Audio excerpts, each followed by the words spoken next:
নমস্কার, আপনারা দেখছেন চেতনা টিভি। আপনাদের সঙ্গে রয়েছি আমি স্মৃতি। আমরা যখন স্টুডেন্টস অবস্থায় থাকি বা যারা আমরা এই মুহূর্তে স্টুডেন্টস, তারা একটা পিরিয়ড একটা সময়ে খুব কনফিউজড থাকি। কারণ আমাদের সামনে স্টুডেন্টসের পর যেটা হওয়ার মানে নিজেদের ক্যারিয়ার তৈরি করার, সেটা ঠিক কীভাবে করতে পারবো, আমি সঠিক পথে এগোচ্ছি তো, এই প্রফেশনটা আমার জন্য সঠিক তো, বা যারা ধরুন সরকারি পরীক্ষায় সরকারি কম্পিটিটিভ এক্সামগুলোতে বসতে চলেছেন, সেই সমস্ত ক্ষেত্রে প্রিপারেশন কি হবে, কোথায় গেলে ঠিকঠাক প্রিপারেশন হবে, এই সব কিছু নিয়ে একটা কনফিউশন পিরিয়ড যেন আমাদের জীবনে থেকেই থাকে। কিন্তু একদম কনফিউশনের কোনো জায়গায় রাখছে না রাইস এডুকেশন। সঠিক সময়, সঠিক পথ, সঠিক দিশা আপনার জন্য খুলে দিচ্ছে রাইস এডুকেশন। আজ রাইস অনলাইন ক্লাসে আমরা রয়েছি বায়োলজি ক্লাসে। আমাদের সঙ্গে রয়েছেন রাইস এডুকেশনের teacher sir Sayantan Dutta. Sir নমস্কার, স্বাগত রাইস অনলাইন ক্লাসে। স্যার, আমরা এর আগেও আপনার ক্লাস বহুবারই করেছি। আজকে বায়োলজির কোন টপিকে থাকছে? আজকে আমরা বায়োসায়েন্সে একটা অত্যন্ত গুরুত্বপূর্ণ টপিক নিয়ে তোমাদের সাথে আলোচনায় আসবো। তার নাম হচ্ছে ইকোসিস্টেম বা বাস্তুতন্ত্র। বাহ, তাহলে স্যার সরাসরি আমরা ক্লাসে চলে যাই। ওকে, আজকে আমরা যেটা আলোচনা করবো তোমাদের সঙ্গে সেটা হচ্ছে এনভায়রনমেন্টাল সায়েন্সের একটা অত্যন্ত গুরুত্বপূর্ণ টপিক, বা বলতে পারো একদম basic topic of the environmental science. তার নাম হচ্ছে ইকোসিস্টেম বা ইকোলজি। তো ইকোলজি বা ইকোসিস্টেমের আজকে বেসিক জায়গাটাই আমি তোমাদের সাথে আলোচনা করার সুযোগ পাবো আজকের এপিসোডে। সেটা হচ্ছে শুধুমাত্র WBCS পরীক্ষাতেই যে ইকোসিস্টেম বা ইকোলজি ইম্পর্টেন্ট তা কিন্তু নয়, যে কোনো কম্পিটিটিভ এক্সাম, যে কোনো প্রতিযোগিতামূলক পরীক্ষাতেই কিন্তু এই বিষয় থেকে আমরা বহুবার প্রশ্ন আসতে দেখেছি। সেই কারণে যে কোনো রকম পরীক্ষার জন্য আমাদের এই বিষয় সম্পর্কে একটা সম্যক জ্ঞান থাকাটা খুব প্রয়োজন। প্রথম কথা হচ্ছে বায়োসায়েন্সের মধ্যে একটা অত্যন্ত গুরুত্বপূর্ণ পার্ট এই বাস্তুতন্ত্র নিয়ে আলোচনা। তো এই পরিবেশ বিজ্ঞান বা পরিবেশ পাঠের প্রয়োজনটা কেন, কেন আমরা পরিবেশ পাঠ করব, তার প্রয়োজনটা কি, এই প্রসঙ্গে তোমাদের বলি। 1975-এ ইউনেস্কোর একটা কনফারেন্সে প্রথম এই এনভায়রনমেন্ট এডুকেশনের লক্ষ্য বা গোলটা ঠিক করা হয়েছিল। সেখানে পৃথিবীর বিভিন্ন দেশের বিদ্বজনেরা অংশগ্রহণ করেছিলেন এবং তারা বুঝলেন যেভাবে ক্রমবর্ধমান জনসংখ্যা পৃথিবীতে আস্তে আস্তে পরিবেশ দূষণটাকে তৈরি করে ফেলছে, সেই পরিবেশ দূষণের হাত থেকে আমাদের পৃথিবীকে বাঁচানোর জন্য প্রথম যেটা দরকার সেটা হচ্ছে এই পরিবেশ সম্পর্কে একটা সচেতনতা তৈরি করে তোলা। অর্থাৎ আমাদের চারপাশে যে পারিপার্শ্বিক পরিবেশ এবং সেই পরিবেশের সঙ্গে যে সমস্ত ঘটক বা ফ্যাক্টর রয়েছে তাদের ক্রিয়া পদ্ধতি সম্পর্কে জানা, পরিবেশের ক্ষয়ক্ষতি সম্পর্কে অবহিত হওয়া এবং সেখান থেকে পরিবেশকে রক্ষা করার জন্যই পরিবেশ পাঠের প্রয়োজনটা কম বেশি সকলেরই প্রয়োজন আছে।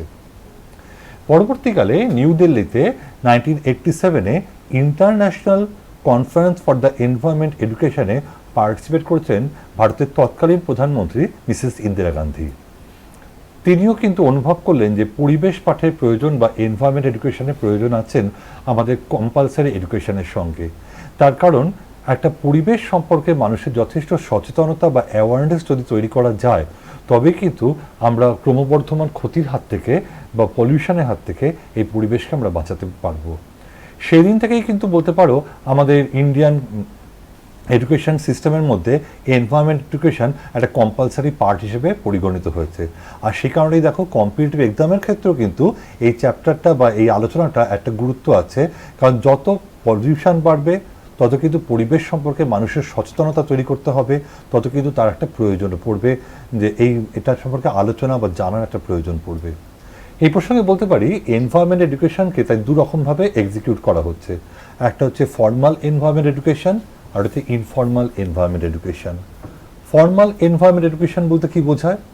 দেখো, একদম স্কুল কারিকুলাম অ্যাক্টিভিটিসের সঙ্গে আমাদের পরিবেশের যে পার্ট জড়িয়ে রয়েছে তাকে আমরা বলতে পারি ফর্মাল এনভায়রনমেন্ট এডুকেশন। কম বেশি তুমি আমি সবাই ছোটোবেলা থেকে পড়ে এসেছি প্রকৃতি বিজ্ঞান বা এনভায়রনমেন্ট স্টাডিজ, যেটা স্কুল লেভেল থেকেই প্রতিটা শিশুদেরকে শিশু পাঠ্য হিসেবে বিচার করা হচ্ছে। সেখান থেকে একটা শিশু যখন বড় হচ্ছে তখন তার চারপাশে পরিবেশ সম্পর্কে তার একটা জ্ঞান বা নলেজ তৈরি করে তোলা এবং সেই পরিবেশকে ক্ষয়ক্ষতির হাত থেকে বাঁচানোর জন্য যে নলেজ তৈরি করে তোলা স্কুলে এডুকেশনের সঙ্গে পাঠ দেওয়া হচ্ছে বা শিক্ষা দেওয়া হচ্ছে, সেটা হচ্ছে ফর্মাল এনভায়রনমেন্ট এডুকেশন, যেটা স্কুল কলেজের নানারকম পাঠ্যপুস্তকের মাধ্যমে আমরা পেয়ে থাকছি। আরেকটা কারণ বলতে পারি ইনফর্মাল এনভায়রনমেন্ট এডুকেশন। এখানে শুধুমাত্র আমাদের কাছে স্টুডেন্ট বা ছাত্রছাত্রীটাই আমাদের কাছে একমাত্র এখানে তোমার বলতে পারো যে শিক্ষার্থী নয়, এখানে টোটাল জনসমাজটাই বা টোটাল মাস অফ পপুলেশনই কিন্তু আমাদের কাছে এখানে শিক্ষার্থী। কিভাবে টোটাল মাসের মধ্যে এনভায়রনমেন্ট সম্পর্কে বা এনভায়রনমেন্ট এডুকেশন সম্পর্কে আমি একটা বেসিক নলেজ বা অ্যাওয়ারনেস তৈরি করব। কিভাবে করা যেতে পারে? নানা রকম এক্সিবিশনের মাধ্যমে, নানা রকম ছোটো ছোটো নানা রকম পাবলিক লেকচারের মাধ্যমে, নানা রকম ছোটো ছোটো স্মল ইকো ক্লাব তৈরি করে, বা বিভিন্ন রকমভাবে তোমরাও দেখেছো তোমার যেটা আমরা বলতে পারি world environment day 5 June celebrate করা হচ্ছে, বা বলতে পারো 22 এপ্রিল আর্থ ডে হিসেবে সেলিব্রেট করা হচ্ছে। এই যে দিনগুলোর তাৎপর্য কি, সারা পৃথিবীতে কেন এগুলোকে ওয়ার্ল্ড এনভায়রনমেন্ট ডে বা বিশ্ব পরিবেশ দিবস হিসেবে পালন করা হয়, আজকে সোশ্যাল নেটওয়ার্কিং সাইটের সঙ্গে আমাদের দৈনন্দিন জীবনটা ভীষণ ওতপ্রোতভাবে জড়িয়ে গেছে। তো সকালবেলা ঘুম থেকে ওঠার পর তুমি যখন কোনো সোশ্যাল নেটওয়ার্কিং সাইটে অন হচ্ছ, সেখানে তুমি দেখতে পাচ্ছ যে 5 জুন আজ বিশ্ব পরিবেশ দিবস, এবং তার তাৎপর্য নিয়ে বিভিন্ন রকম পেজে বিভিন্ন রকমভাবে লেখা হচ্ছে। তাহলে স্কুল কলেজের বাইরে গিয়েও টোটাল মাস অফ পপুলেশনকে আমরা এভাবে সচেতন করতে পারছি। প্রত্যেক বছর national awareness campaign for the national environment awareness campaign কিন্তু প্রত্যেক বছর 19 নভেম্বর থেকে 18 ডিসেম্বর অবধি পালন করে থাকে ন্যাশনাল এনভায়রনমেন্ট মান্থ হিসেবে। এই রকমভাবে আমরা ইনফর্মাল এনভায়রনমেন্ট এডুকেশনের মাধ্যমে আমরা কিন্তু পরিবেশ সম্পর্কে একটা সচেতনতা বা অ্যাওয়ারনেস পাবলিকের মধ্যে তৈরি করার চেষ্টা করছি। অর্থাৎ নলেজ, অ্যাওয়ারনেস, স্কিল, ইভ্যালুয়েশন আর পার্টিসিপেশন, এই হচ্ছে আমাদের মূল লক্ষ্য পরিবেশ পাঠের বা এনভায়রনমেন্ট এডুকেশনের। আর এইরকমভাবে যদি আমরা এগোতে পারি, তাহলে হয়তো আমরা ক্রমবর্ধমান জনসংখ্যার কারণে যে পরিবেশ দূষণটা দিনকে দিন বেড়ে যাচ্ছে, তার থেকে হয়তো আমরা ভবিষ্যতে পৃথিবীকে রক্ষা করতে পারবো। এবার আমরা আলোচনা করব, এই যে আমরা পরিবেশ পাঠ বা পরিবেশ দূষণ নিয়ে আমরা আলোচনা করছি, তো সেখানে আমরা বলতে পারি যে পরিবেশ বলতে আমরা কি বুঝি। আমরা বলতে পারি the sum total of all conditions and influences that affect the development of the life and its organism। অর্থাৎ আমাদের চারপাশের যে সমস্ত পারিপার্শ্বিক প্রভাবকগুলো অর্থাৎ কোন জীবনের বিকাশের পক্ষে সহায়ক হয়েছে, তাকে আমরা বলতে পারি পরিবেশ। বা আরেকটু সহজ করে বলতে গেলে আমাদের চারপাশের মাটি, জল বা জঙ্গল, মরুভূমি, পাহাড়, পর্বত, সমুদ্র এবং সেখানকার আলো, অন্ধকার, বাতাস এবং বসবাসকারী আমাদের প্রতিবেশী জীবজন্তু, কীটপতঙ্গ এবং প্রত্যেকের সঙ্গে প্রাণী, উদ্ভিদ বা মানুষের মধ্যে যে পারস্পরিক আন্তঃসম্পর্ক নিয়ে যে পরিবেশ তৈরি বা মাধ্যম, তাকে আমরা বলতে পারি পরিবেশ। তো এবার বলবো আমরা একটা উপযুক্ত পরিবেশ বা সঠিক পরিবেশের তৈরি করার জন্য কী কী প্রয়োজন আছে, মানে what is the basic requirement of a suitable environment. দেখো, যদি উদ্ভিদের সাপেক্ষে বিচার করি, তাহলে বলবো যে যদি কোনো একটা উদ্ভিদ জগৎ বা যদি একটা কৃষিক্ষেত্রের ক্ষেত্রে আমরা বিচার করি, তাহলে কী কী ফ্যাক্টরগুলোর প্রয়োজন আছে। সেটা হচ্ছে space for the growth and development. অর্থাৎ যদি আমরা কোনো একটা গাছকে মাটিতে রোপণ করি, সেই গাছের বেড়ে ওঠার জন্য বা তার বৃদ্ধির জন্য উপযুক্ত স্পেস দরকার। তুমি বাড়ির বাগানে টবে একটা গাছ তৈরি করতে পারো, বা বাড়ির বাগানে তোমার মাটিতে একটা গাছ তুমি তৈরি করতে পারো, কিন্তু একটা ছোট্ট কাঠের বন্ধ বাক্সের মধ্যে তো তুমি একটা গাছকে তৈরি করতে পারবে না, কারণ সেখানে তুমি উপযুক্ত স্পেসটা নেই তার গ্রোথ বা ডেভেলপমেন্টের জন্য। আচ্ছা, আমরা আরেকটা যেটা বলতে পারি যে sustainable quantity and the suitable quality, suitable quantity and the good quality. অর্থাৎ উপযুক্ত পরিমাণ এবং উপযুক্ত ভালো মান একটা পরিবেশের জন্য কিন্তু এটাও খুব ভালোভাবে প্রয়োজন। অর্থাৎ যে পরিবেশে সেই উদ্ভিদটি রয়েছে, সেই পরিবেশে উদ্ভিদটার কিন্তু বেড়ে ওঠার জন্য উপযুক্ত পরিমাণের মৃত্তিকা, আলো, বাতাস, জল এগুলোর প্রয়োজন আছে। তাই suitable quantity and good quality এটাও কিন্তু একটা সুইটেবল এনভায়রনমেন্টের জন্য একটা উপযুক্ত ফ্যাক্টর বলে আমরা আলোচনা করতে পারি। আমরা বলতে পারি water for the nutrient transportation and the food formation. অর্থাৎ জল আমাদের জীবন, জল ছাড়া কারোর পক্ষেই বাঁচা সম্ভব নয়। এটা উদ্ভিদ জগতের ক্ষেত্রেই বলো বা প্রাণী জগতের ক্ষেত্রেই বলো। সেই জন্য উদ্ভিদের ক্ষেত্রেও তাই এমন একটা পরিবেশে আমি কোনো একটা গাছকে হয়তো রোপণ করলাম, হয়তো সেই পরিবেশে জলের তীব্র অভাব রয়েছে, তাহলে সবুজ উদ্ভিদের ক্ষেত্রে সেক্ষেত্রে নিউট্রিয়েন্ট ট্রান্সপোর্টেশনের ক্ষেত্রে কিন্তু খুব প্রবলেম হয়ে যাবে, and the plant become wilting, গাছটা শুকিয়ে মারা যেতে পারে। আমরা বলতে পারি energy for the life processes. তোমরা সকলেই জানো পৃথিবীতে সমস্ত শক্তির উৎস হলো সূর্য। তাই উপযুক্ত পরিমাণে সূর্যালোক বা উপযুক্ত পরিমাণে এনার্জি যেখানে থাকবে না, সেখানে তো প্ল্যান্ট বা অ্যানিমাল কারো পক্ষেই বাঁচা সম্ভব নয়। ওই যে একটু আগে বলছিলাম, তুমি একটা বন্ধ কাঠের বাক্সের মধ্যে একটা গাছকে বড় করে তুলতে পারো না। সেখানে যেমন উপযুক্ত স্পেসটা নেই গ্রোথ বা ডেভেলপমেন্টের জন্য, তেমনভাবে একটা বন্ধ কাঠের বাক্সের মধ্যে সূর্যের আলো পৌঁছাবে না, তার ফলে গাছটার পক্ষে ফটোসিনথেসিস বা সালোক সংশ্লেষ করাটাই খুব ডিফিকাল্ট হয়ে যাবে। তো কী করে তার ফুড ফর্মেশন হবে, আর কী করে বা আমরা সেই উদ্ভিদের মাধ্যমে উপকৃত হব? তো এগুলোই আমরা বলতে পারি the suitable factor for the environment. আচ্ছা, এই যে আমরা এনভায়রনমেন্ট নিয়ে এত কথা বলছি, এবার তোমরা জানবে এই এনভায়রনমেন্ট কিন্তু দু রকমের হয়। একটা হচ্ছে ন্যাচারাল এনভায়রনমেন্ট, আর একটা হচ্ছে ম্যানমেড এনভায়রনমেন্ট। ন্যাচারাল এনভায়রনমেন্ট বা প্রাকৃতিক বাস্তুতন্ত্র বলতে আমরা কি বুঝবো, বা প্রাকৃতিক পরিবেশ বলতে আমরা কি বুঝবো? ধরো আমাদের চারপাশে ফরেস্ট, ডেজার্ট, গ্রাসল্যান্ড, এগুলোকে আমরা বলতে পারি ন্যাচারাল টেরেস্ট্রিয়াল এনভায়রনমেন্ট। আবার ধরো বলতে পারি রিভার, ওশেন, এস্চুয়ারি বা মোহনা, এগুলো হচ্ছে ন্যাচারাল অ্যাকোয়াটিক এনভায়রনমেন্ট। তাহলে ম্যানমেড এনভায়রনমেন্ট কাকে বলতে পারি? অ্যাকোরিয়াম। কারণ অ্যাকোরিয়াম হচ্ছে একটা কৃত্রিম বাস্তুতন্ত্র, যেখানে আমরা একটা উপযুক্ত ভাবে কিছু উপাদানের সাহায্যে কৃত্রিমভাবে একটা জলাশয়ের পরিবেশ তৈরি করে কিন্তু জলজ জীবকে বাঁচিয়ে রাখার চেষ্টা করছি।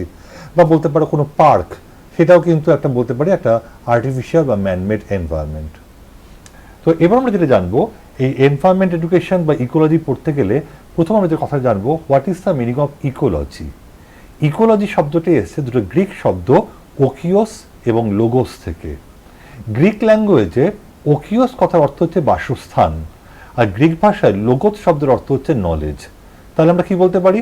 The branch of science that deals with, আমরা বলতে পারি the branch of science that deals with the reciprocal relationship between the living organism with its environment that is termed as ecology। অর্থাৎ বিজ্ঞানের যে শাখায় কোনো জীব এবং তার পারিপার্শ্বিক পরিবেশের মধ্যে আন্তঃসম্পর্ক নিয়ে আলোচনা করা হয়, তার নামই হচ্ছে বাস্তুবিদ্যা বা ইকোলজি। এই প্রসঙ্গে একটা কথা বলতে পারি, ইকোলজি ডেফিনেশনটা যেমন আমাদের কাছে ইম্পর্টেন্ট, তেমনভাবেই important who first use the term ecology. Ecology শব্দটি প্রথমকে প্রবর্তন করেন। এখানেও কিন্তু মনে রাখবেন, এটা শর্ট কোশ্চেন হিসেবে important, scientist Ernest Haeckel he first use the term ecology. তাহলে আবার বলছি, ইকোলজি শব্দটির জন্ম হয়েছে গ্রিক শব্দ ওকিওস অর্থাৎ বাসস্থান, আর লোগোস বা নলেজ থেকে, অর্থাৎ বিজ্ঞানের যে শাখায় কোনো জীব এবং তার পারিপার্শ্বিক পরিবেশের মধ্যে সম্পর্ক নিয়ে আলোচনা করা হয়, তার নাম বাস্তুবিদ্যা বা ইকোলজি। তাহলে what is the meaning of ecosystem? দেখো আমরা একটু স্লাইডে দেখব। তো what is the meaning of ecosystem, আমরা একটু স্লাইডে আসবো। তো ইকোসিস্টেম কথাটার অর্থ হচ্ছে বাস্তুতন্ত্র। বাস্তুবিদ্যার কার্যগত একক, তাকে আমরা বলবো বাস্তুতন্ত্র। তো ইকোসিস্টেম শব্দটি প্রথম যে বিজ্ঞানী ব্যবহার করেছেন, তার নাম হচ্ছে সায়েন্টিস্ট আর্থার জি ট্রান্সলে। তাহলে বাস্তুবিদ্যা আমরা জানলাম ইকোলজি, আর বাস্তুবিদ্যার কার্যগত একক তাকে আমরা বলবো বাস্তুতন্ত্র। তোমরা একটু স্লাইডে সবাই চোখ রাখো। দেখো এখানে আমরা দেখতে পাচ্ছি, an ecosystem is a community of living things that interact with each other and with the physical world। তাহলে আমরা যেটা বলতে পারি যে কোনো একটা ক্ষেত্রে, অর্থাৎ কোনো জীব এবং তার পারিপার্শ্বিক পরিবেশের মধ্যে যে বাস্তুতন্ত্রটা গড়ে উঠেছে, সেই বাস্তুতন্ত্র নিয়ে আমরা এবার আলোচনা করব। তাহলে যেটা স্লাইডে তোমাদের বলছিলাম, an ecosystem is a community of living things that interact with each other with the physical world। আচ্ছা, এবার তোমাদের বলবো এই ইকোসিস্টেম বা ইকোলজি, যেহেতু আমরা বেসিক জায়গাটা নিয়ে তোমাদের সাথে আলোচনা করছি, এই প্রসঙ্গে কতগুলো টার্মিনোলজি বা কিছু ইম্পর্টেন্ট টার্মসের সঙ্গে তোমাদের ওয়াকিবহাল থাকাটা খুব প্রয়োজন। সেটা হচ্ছে, what is the meaning of atmosphere. অ্যাটমসফিয়ারকে তোমরা নিশ্চয়ই জানো, বাংলাতে বলা হয় বায়ুমণ্ডল। আমরা বলতে পারি the multilayered gaseous envelope surrounding the planet Earth, that is called atmosphere. অর্থাৎ পৃথিবীকে ঘিরে থাকা বহুস্তরযুক্ত যে গ্যাসের আবরণ, তাকেই বলা হয় বায়ুমণ্ডল বা অ্যাটমসফিয়ার। নেক্সট তুমি যেটা জানবে, সেটা হচ্ছে what is the meaning of biosphere. মনে রাখবে, ইকোসিস্টেমের সব থেকে বড় ইউনিট বা largest unit of the ecosystem, তাকেই বলা হয় বায়োস্ফিয়ার বা জীবমণ্ডল। বায়োস্ফিয়ার বলতে কি বোঝায়? পৃথিবীর জল, স্থল এবং অন্তরিক্ষে অবস্থিত মোট জীবসমূহ নিয়ে গঠিত যে স্তর, তাকেই আমরা বলতে পারি জীবমণ্ডল বা বায়োস্ফিয়ার। আরেকটু সহজ করে যদি তোমাদের বলি, তাহলে বলবো the life supporting zone of the earth atmosphere, that is called biosphere. আচ্ছা, নেক্সট তোমরা যেটা জানবে, সেটা হচ্ছে যে তাহলে biosphere is made up of atmosphere, lithosphere and hydrosphere. Lithosphere কথার অর্থ, বাংলাতে লিথোস্ফিয়ার বলতে বোঝায় অশ্বমণ্ডল, অর্থাৎ মাটি এবং শিলার সমন্বয়ে গঠিত পৃথিবীর কঠিন ভূমিভাগ, তাকে আমরা বলি অশ্বমণ্ডল বা লিথোস্ফিয়ার। আমরা এবার তোমাদের যেটা জানাবো সেটা হচ্ছে হাইড্রোস্ফিয়ার বলতে কি বোঝায়। হাইড্রোস্ফিয়ার মানে বাড়িমণ্ডল, অর্থাৎ লিথোস্ফিয়ার যে সমস্ত অবতল অংশ বা নিচু অংশ জল দিয়ে ভর্তি থাকার কারণে সেগুলো তোমার পাহাড় সেগুলো সব নদী, সমুদ্র বা হ্রদ তৈরি করেছে, তাকে আমরা বলতে পারি বাড়িমণ্ডল বা লিথোস্ফিয়ার। তাহলে আমরা যেটা বলতে পারি অ্যাটমসফিয়ার, লিথোস্ফিয়ার এবং হাইড্রোস্ফিয়ারে বসবাসকারী জীবসমূহ নিয়েই গঠিত হচ্ছে পৃথিবীর জীবস্তর বা বায়োস্ফিয়ার। জীবভর বা বায়োমাস কোনো একটি নির্দিষ্ট অঞ্চলের বাস্তুতন্ত্রে বসবাসকারী জীবসমূহের মোট যে ভর বা তাদের যে শুষ্ক ভর, তাকে আমরা বলতে পারি জীবভর বা বায়োমাস। আর একটু যদি সহজ করে তোমাদের বলি তাহলে বলবো যে বাস্তুতন্ত্রের অন্তর্গত কোনো একটি নির্দিষ্ট ট্রফিক লেভেল বা পুষ্টি স্তরের বসবাসকারী সমস্ত জীবসমূহের যে শুষ্ক ভর, তাকে বলা হয় জীবভর বা বায়োমাস। শুষ্ক ভর বলতে কি বুঝবো, অর্থাৎ খাদ্য শৃঙ্খলের মধ্য দিয়ে যখন শক্তি স্থানান্তর হয়, কিছু পরিমাণ শক্তি জীবেদের শ্বসন বা অন্যান্য জৈবনিক ক্রিয়াকলাপ বা শারীরবৃত্তীয় ক্রিয়াকলাপে ব্যয় হবার পর যে শক্তিটি অবশিষ্ট থাকে, তাহলে বলতে কি শুষ্ক ভর। তাই আমরা বলতে পারি বাস্তুতন্ত্রের অন্তর্গত কোনো একটি নির্দিষ্ট পুষ্টি স্তরের মধ্যে বসবাসকারী সমস্ত জীবের যে শুষ্ক ভর, তাকে বলা হয় জীবভর বা বায়োমাস। নেক্সট আমরা যেটা বলবো সেটা হচ্ছে পপুলেশন বলতে কি বোঝায়। What is the meaning of population? তো আমরা পপুলেশন আলোচনা আসবো।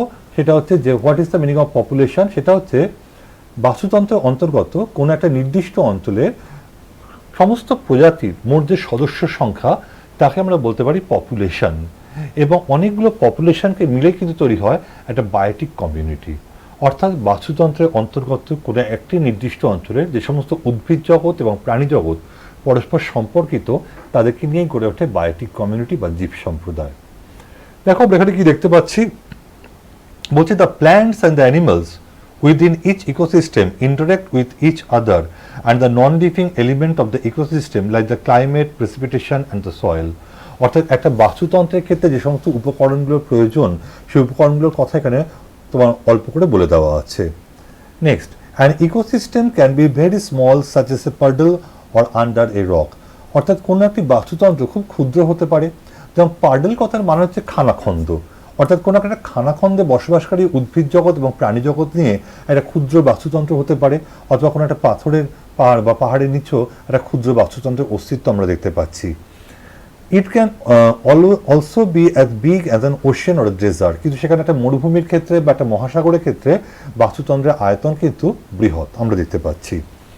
নেক্সট তোমাদের সঙ্গে যে আলোচনা আসবো, আমরা আরও কিছু ইম্পর্টেন্ট টার্ম তোমাদের সঙ্গে বলবো। সেটা আমরা জানলাম অ্যাটমসফিয়ার বলতে কি বোঝায়, আমরা জানলাম বায়োস্ফিয়ার বলতে কি বোঝায়, আমরা জানলাম বায়োমাস বলতে কি বোঝায়, পপুলেশন বলতে কি বোঝায় জানলাম বায়োটিক কমিউনিটি বা জীব সম্প্রদায়ের কথা অর্থ কী। এবার তোমরা যেটা জানবে what is the meaning of autecology and what is the meaning of scene ecology.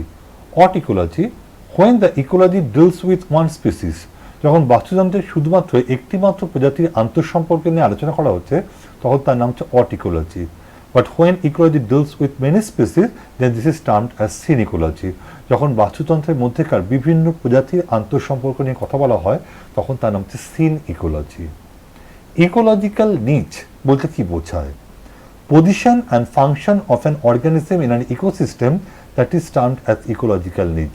অর্থাৎ বাস্তুতন্ত্রে কোনো জীবের অবস্থান এবং যে ভূমিকা, তাকে আমরা বলতে পারি ইকোলজিক্যাল নিচ। অ্যাকচুয়ালি তোমাদের বলতে হবে একটা point, what is the meaning of habitat. Habitat বলতে কি বোঝায়?